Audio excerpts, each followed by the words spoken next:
নিবেদিতার রান্নাঘরে আপনাদের স্বাগত জানাই। আজকে আমি রান্না করব।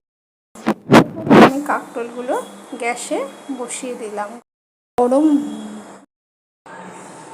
কাঁকরোলগুলো আমি এবার গরম ভাপ দিয়ে নিয়েছি। গরম ভাপ বেশিক্ষণ লাগবে না, 3 থেকে 4 মিনিট বা 5 মিনিট বড় জোর ভাপ দিয়ে এরপর এখান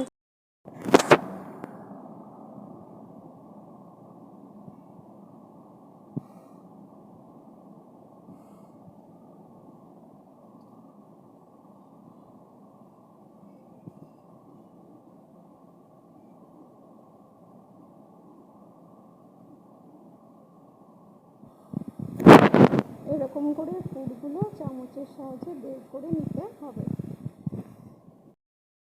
এভাবে ভেতরের শ্বাসগুলো চামচের সাহায্যে বের করে আস্তে আস্তে বের করে নিতে হবে।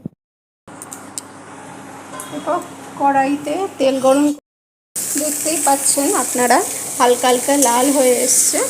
এরপরে আরও এগুলো ভালো করে লাল করতে হবে, ছড়িয়ে ছড়িয়ে দেবেন, তাহলে তাড়াতাড়ি লাল হয়ে যাবে। আমি কাঁকরোলের ভেতরের শ্বাসগুলো তেলে ভেজে তুলে নিয়েছি, দেখতেই পাচ্ছেন। তুলে নিয়েছি, এবার হালকা হালকা লাল হয়ে গেছে। এবার আমি মিক্সিতে পোস্ত, সর্ষে, কাঁচা লঙ্কা বাটা, নারকেল আর কাঁকরোলের ভেতরে যে শ্বাসটা ছিল সেটা তেলে ভেজে সেই শ্বাসটা এর মধ্যে দিয়ে দিয়েছি। এরপর এর মধ্যে পরিমাণ মতো নুন, অল্প মিক্সিতে পেস্ট হয়ে গেছে। এরপরে আমি এই পাত্রে ঢেলে নেব।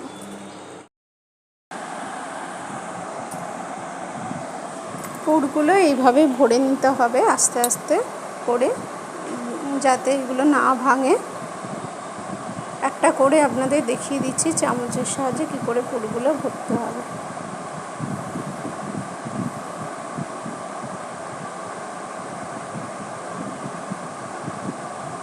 এভাবে পুরগুলো ভরে নিতে হবে।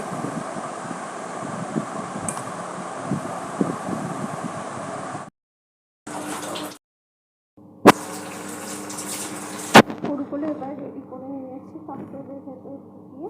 এরপরে এগুলো কড়াইতে তেল গরম করতে দিয়েছি।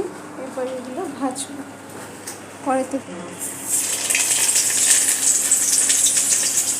আঁচটা একটু মিডিয়ামে রাখবো,